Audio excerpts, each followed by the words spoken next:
Sandali pa lang napapansin na nila mga gawi kong parang hindi pambabae kasi bis na Chinese garter, laruan ko ay text sa cholens. Tapos kajamin ko lagi noon mga sigang lalaki sa amin.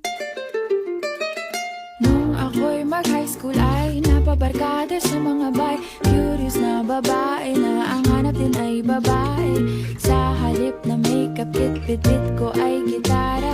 Tapos pormahan ko lagi ay long sleeves na t-shirt at faded na lonta. Pero noong makilala kita, nagbagong bigla ang aking timpla. Natutuwa ko na magpariban at mag-ahit ng kilay at least once a month. Hindi ko alam kung anong meron ka na sa akin ay nagpalambot ng bigla. Sinong mag-aakalang lalaki pala ang bibiyag sa tulad kong tigreng gala.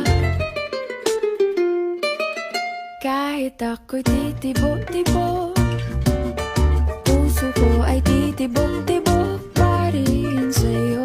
Isang halik mo lamang at ako ay tinatablan. At ang aking pagkababae ay nabubuhayan na para bang bulaklak na namumukadkad.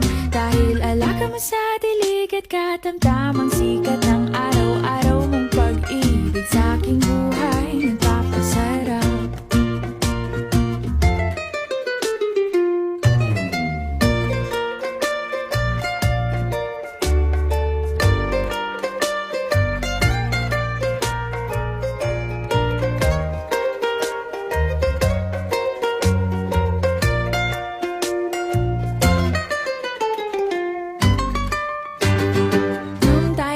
College ay saka ko lamang binigay ang matamis na oong 10 buwan mong trinabaho. Sa halip na tsokolate at tipikal na mga diskarte, nabihag mo ko sa mga tula at sa mga katamong pabebe. Kaya nga noong makilala kita, alam mo na agad na mayroong himala. Natutuwa kong magtakong at napadalas ang pagsuot ng bestidang pula. Pero di mo naman inasam na ako ay magbagong tuluyan para patunayang walang matigas na tinapay sa mainit na kape ng iyong pagmamahal.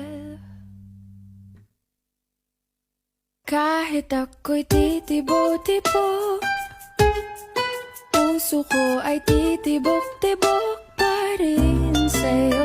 Isang halik mo lamang at ako ay tinatablan. At ang aking pagkababae ay nabubuhayan na para bang bulaklak na namumukadkad.